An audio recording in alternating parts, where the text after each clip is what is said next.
Hey you guys, welcome to this week's episode of Tiffany Talks. I am so excited because we have a special guest today. She's a fellow coach and a friend, Sylvia Hugentobler, who is going to share her story with us about how she lost 120 pounds. Now, Sylvia is a certified timeline therapy practitioner and NLP coach, but I invited her here today to share a personal life experience with us.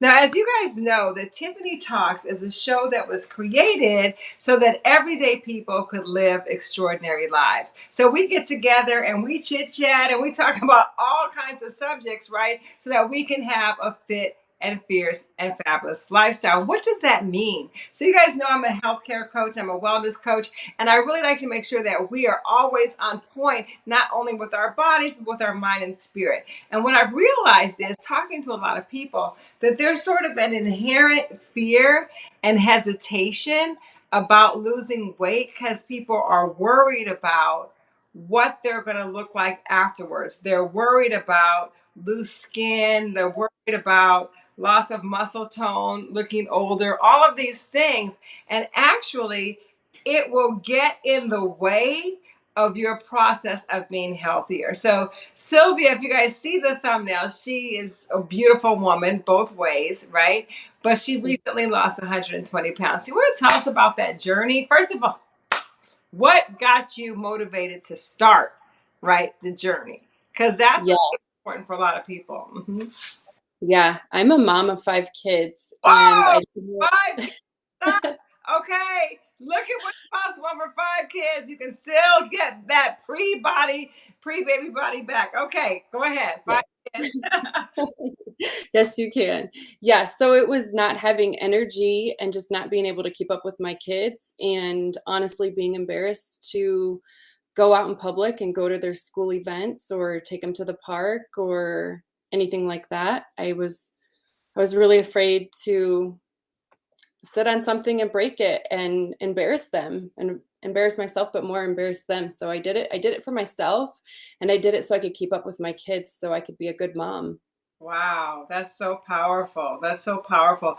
You know, for our children, like we want the best for our children, and the best thing that we can do for our children is bring the best version of ourselves. So I love your authenticity by saying, like, you know, a lot of times people don't want to talk about that uncomfortable stuff that comes with not feeling comfortable in your own skin and like embarrassing your kids. Like, that's a big deal. That's a big deal.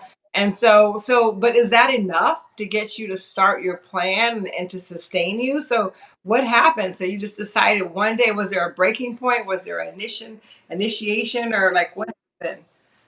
Yeah, it was the constant dieting and then failing the same day. I would make it a day and then I would recommit and diet that day and say I was going to eat clean, this, and then it just led to binge eating, just to eating everything, then recommitting again to the next day, and it was just enough was enough to where I um, I reached out and asked for support to get help beyond my own capabilities because I couldn't do it on my own anymore. I had been trying to do it for years on my own, and I Mhm. had lost weight many times after each baby, and this was after baby number 5, and he was about 4 months old when I made the choice to go meet with a surgeon to talk about to see if I'm a candidate to have the gastric sleeve. Mhm. And I was. Okay. All right. So, you guys, listen, you guys, I want you to listen very carefully. Some people have some shame around whether they have to have support or not. And I want you guys to sort of eliminate that, okay, from your realm of possibilities because there's so many different ways that you guys can get to a result, right? And if the gastric sleeve is something that really supports you and helps you to get on a path to healthy eating, then don't feel guilty about it.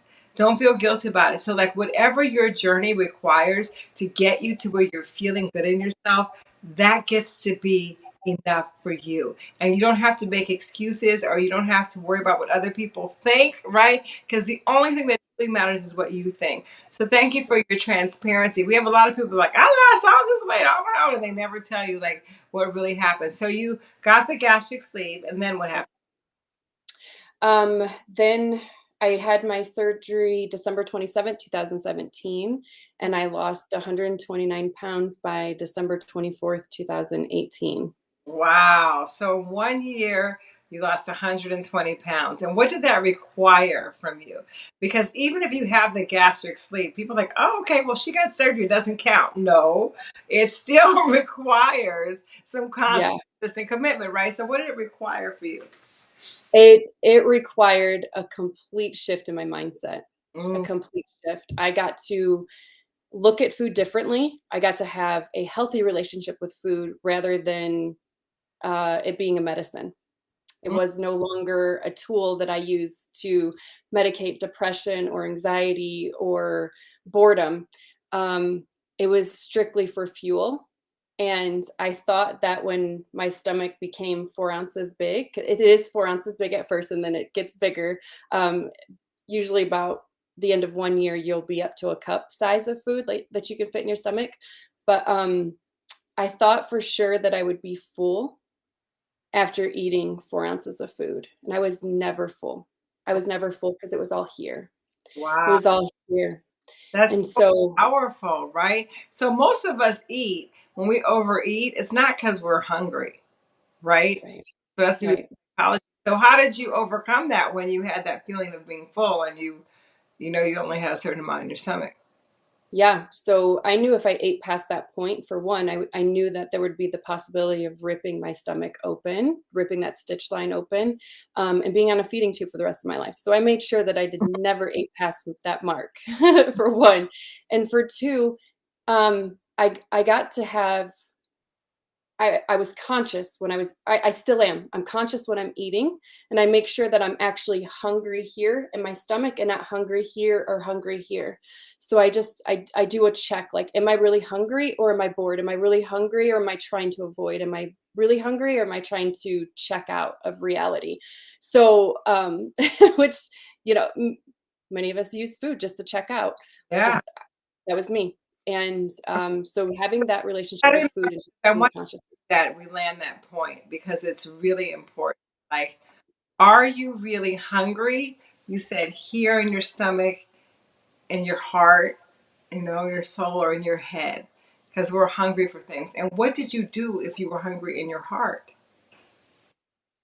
So hungry in my heart just meant that I needed connection, quality time with myself, quality time with my husband, quality time with my kids or a best friend.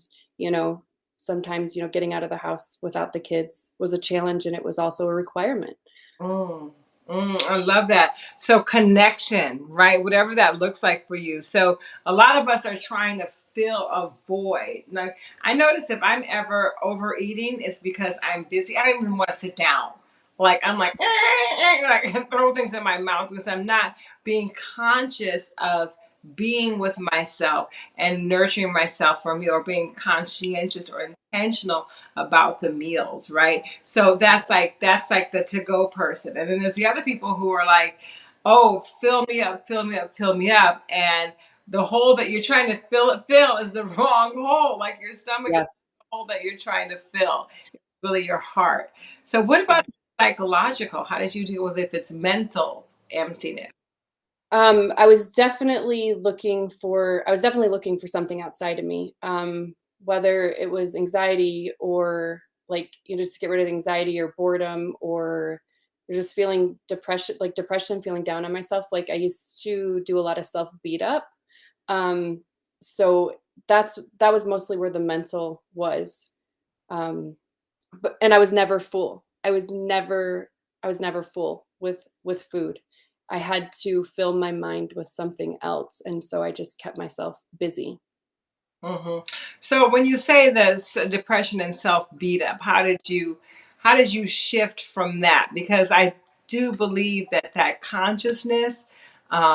Listen, nobody is immune from it, but we just get on top of it, ahead of it. So, like, what did you do when that showed up and you knew that food wasn't an option?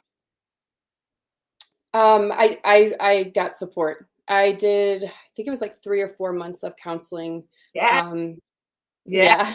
Listen, I want you guys to hear what she's saying. And we always talk about, like, when I do my workouts and I do my coaching, because I do a mindset makeover coaching course, and we say that we're better together, right? So there is no shame in requesting support. So she got support for two very important things in her life to help her with after having five kids and not being able to control the binge eating, and then to help her mentality, right? So that she could actually get to the root of the issues that were causing her to feel empty, right? So listen, thank you, Sylvia, so much for your honesty, because a lot of people get to hear that, right? They get Yeah. to hear that it's okay to ask for support, and that you're not alone, you're not on the island. And that's why we're doing this show, you guys, for everyday people to know, guess what? Ask for help, right? Ask for help. Find out where it is that you need help, and then go get it, right? So you ask for support, you got connection,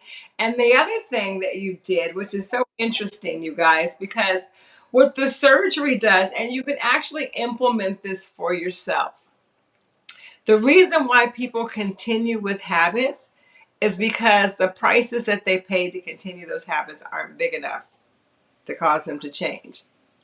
The prices that they pay aren't big enough. So you have to increase the price that you pay to get you to change that behavior. So what you did by having the surgery is like, oh man, like if I overeat, I could rip a stitch, right? That's a big price to pay, right? That's a big price to pay. So then you had that sort of self check, like, wow, I don't want that to happen, right? So I'm going to do this, right? So I want you guys to be aware, if you're on this journey, like, are there prices that you're just paying and paying and paying and paying? And when have you paid enough? When have you paid enough? So then you got the help, right? Went to a counselor. Then what happened? Did you start working out? Please say yes. Yes. I created something that worked for me. Everyone is different. So I didn't go extreme and be like, okay, I'm gonna work out 7 days a week or 5 days a week. It was, I'm gonna set the intention to work out for 3 days a week. And if I don't, it is okay.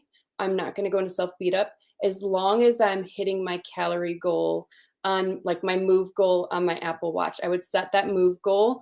And so it would motivate me to make extra trips up the stairs. If it was putting away laundry, I would make extra trips. Instead of just taking one trip, I'd just make extra trips just to get those get those steps in, get those calories in, parking farther out in the parking lot, like anything to stay active and be active, to keep up that energy, just keep up the motivation. Just being able to move again was so freeing.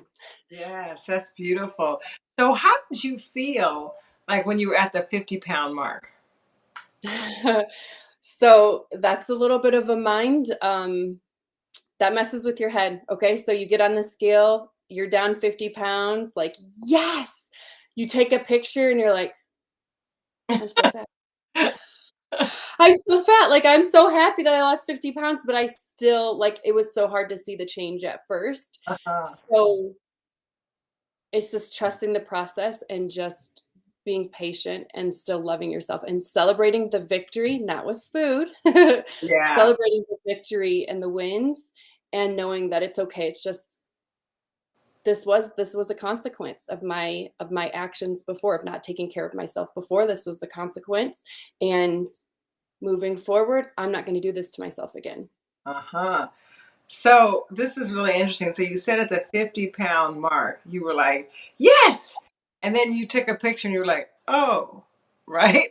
And so Yeah. sometimes we're always looking for external validation of our internal celebrations, right? We're always looking for external validation of our internal celebration. So that was an internal and a private accomplishment that you had, of like changing your lifestyle, changing your mindset, and you get to own that, right? But that external validation sometimes doesn't match our accomplishments, right? And so Right. we're like, we want to sabotage it, right? And that happens so often. Like, people get so far and they want to sabotage because they're not seeing what they expected. And that's why I want have this show because a lot of times people go, well, forget it because maybe I'll never get there. I'll never look good. And like, this is not going to give me the result I want. So why even keep going? Right. So what did you do to keep going when you felt like, okay, like this is not what I expect after 50 pounds? Because people think the world is going to open up and then like stars are going to down from the heavens, right? And like your life is the same, right? Like, It is. It same, is exactly the same. right? Yes. Yep. Mhm, So I still encourage take the pictures, always take the pictures, every month take a picture mhm, because you do get to see the progress even if it is tiny. And mhm. so what I did in those moments, in those victory moments was doing the self-check. Like, okay, but now I'm a size 12 instead of a size 16. So that's a win. You know, my pants are looser, my shirt's looser. I feel good. Like I have more energy. So it was like those wins that were more important to me than seeing a picture of me and I'm like, I feel like $1 million. And then I look at it and I'm like, I Right. do not look like $1 million. So it's doing the self-check, like, how do I feel here? Just being able to breathe. That was so freeing. And getting off blood pressure medicine. I was on blood pressure medicine. I was taking 5 pills a day to lower my blood pressure. Did you guys hear that? Did you guys hear that? Okay, so for some of you out there that are taking medication every day, that can be something that is big enough, a price that's too big to pay. What are the costs associated with that? The mental fortitude to take all those pills. How does it make you feel even though your body's the same and you're just sort of keeping the problem at bay. You're not doing anything to solve the true issue, right? So that's a big price. Sylvia, that's amazing. I want you guys to hear what she said. She got off blood pressure medication and she was taking 5 pills a day. That's a huge win. That's bigger than any picture on the scale. And listen, I'm a testament to tell you blood pressure, high blood pressure can kill you.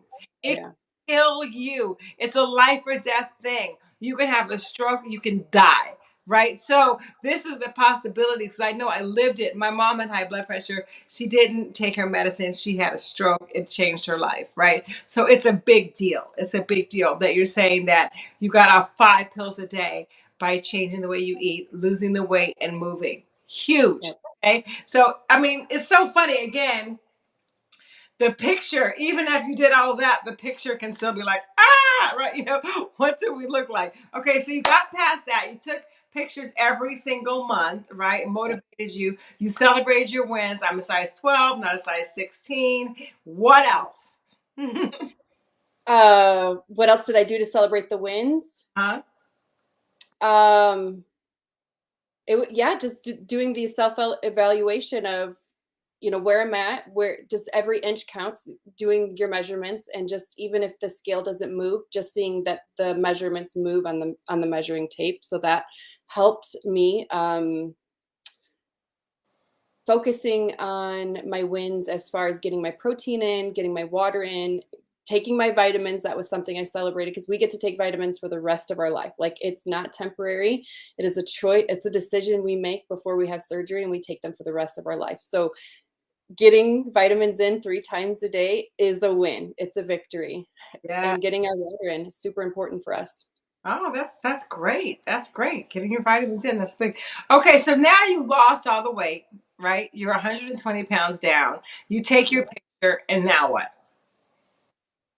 Um, I'm super excited that I'm on the scale and I weigh 140 pounds. Yes. I celebrated. That was a big celebration. I was very happy. It was the day before Christmas. And Christmas, there's lots of good food around Christmas time and I didn't skip out on my family. Like they get to eat, fun food. And I was being very well behaved. So I was shocked that last 5 pounds came off that week.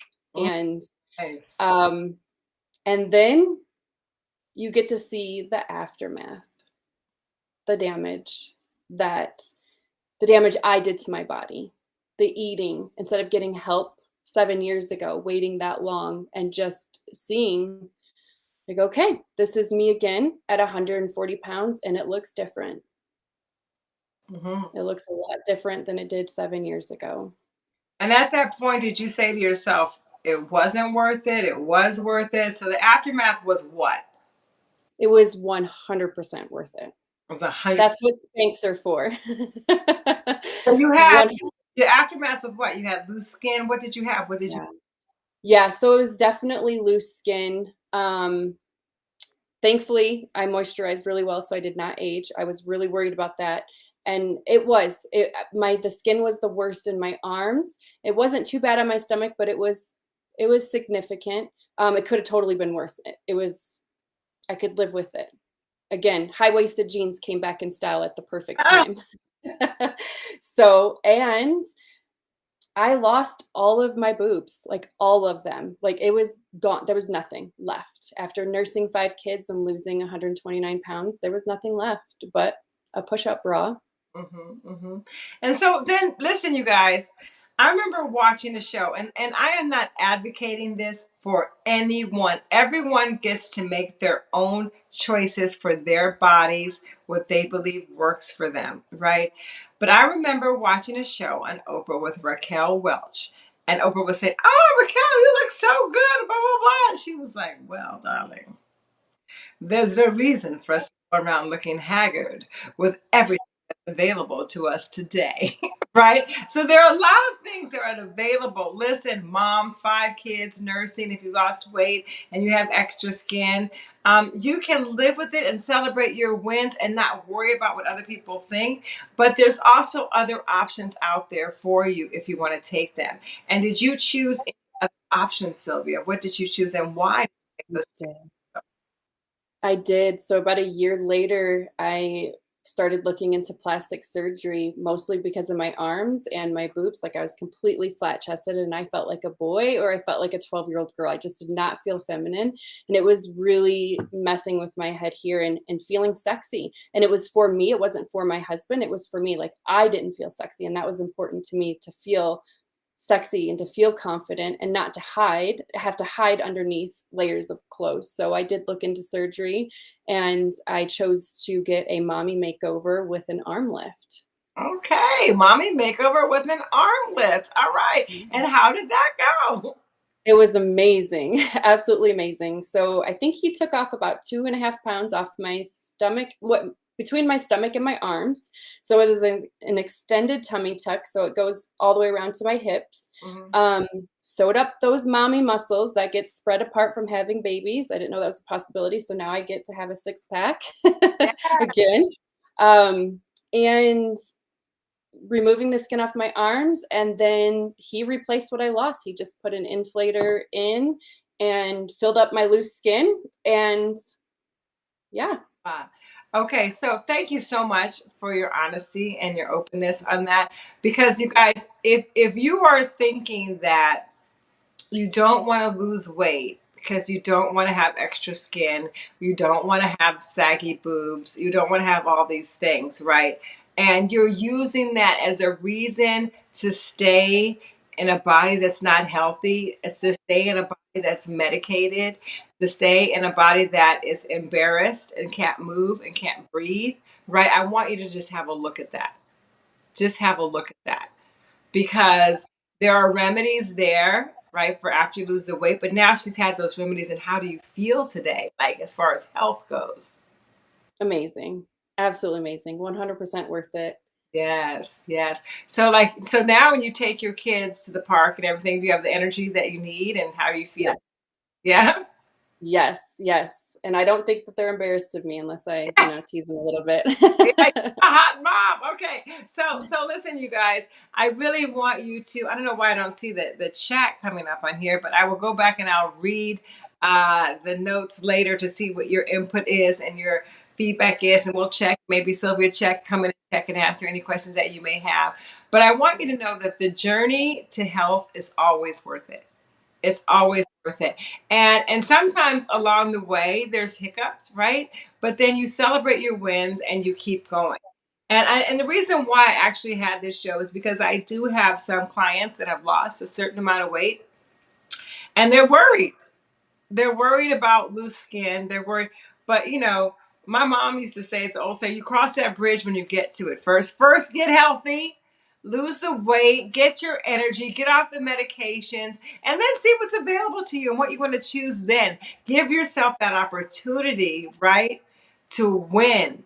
Give yourself the opportunity to win, to no longer be so beholden to those negative feelings, negative emotions, or that negative sense of self by this weight that doesn't have to be there. It doesn't have to be there, you guys. You can choose something else. So, any parting words, Sylvia, that you would like to share with those people out there who are really struggling with this? Number one, getting started on losing weight. Number two, with the results, of having been a certain size for most of your life or for a large part of your life and dealing with that. Just any final words of advice? Yeah, you are worth it, and it's okay to ask for support, and no one gets to judge you, and you don't get to judge yourself. And exactly, don't worry about what the outcome is going to be. Just set the intention to get healthy, to feel good, because you can hide your skin underneath your clothes. It is doable, and there's so many resources out there to hide the skin, and I did it. Um, and then I never once thought plastic surgery would ever be a possibility for me, and I made it happen because I wanted it. But it's not a have to. You don't have to go into your weight loss journey thinking that you're going to have plastic surgery. That's not true. It's optional, and there's many people who do it without. And working out is significant and gaining your muscle and your muscle tone, and it really does help with the elasticity of your skin. That's right. So, and everybody's journey is different. So, the whole thing is you don't know what's going to happen when you lose the weight. You don't know how your skin's going to react. You know how well, you pretty much know you are going to lose some boobs, but you don't know. there's, you don't know exactly how your muscle tone. It depends on how you do it, and you want to do it in a healthy way, right? Where you're getting great habits, you're hydrating your body, and you skipped over the fact that oh, I moisturize. Moisturizing is really, really important, right? To keep that elasticity in your skin, to keep it hydrated so that it can respond to the changes, to the drastic change in the most positive way. All right, you guys, Yeah. thank you so much for listening. This has been amazing. Thank you, Sylvia. So, where can people, if they want to kind of check out your story? Yeah, my story, I've been sharing it for the last 4 years on Instagram. It's bringing_Sylvia_back, bringing Sylvia back. Sylvia back. Yes, I got to say, you're back. You need to change. Yes. I'm back, baby. All right, and better than ever. All right, thank Yes. you so much, Sylvia. I Thank appreciate you you. guys. Bye, you guys. Have a great day.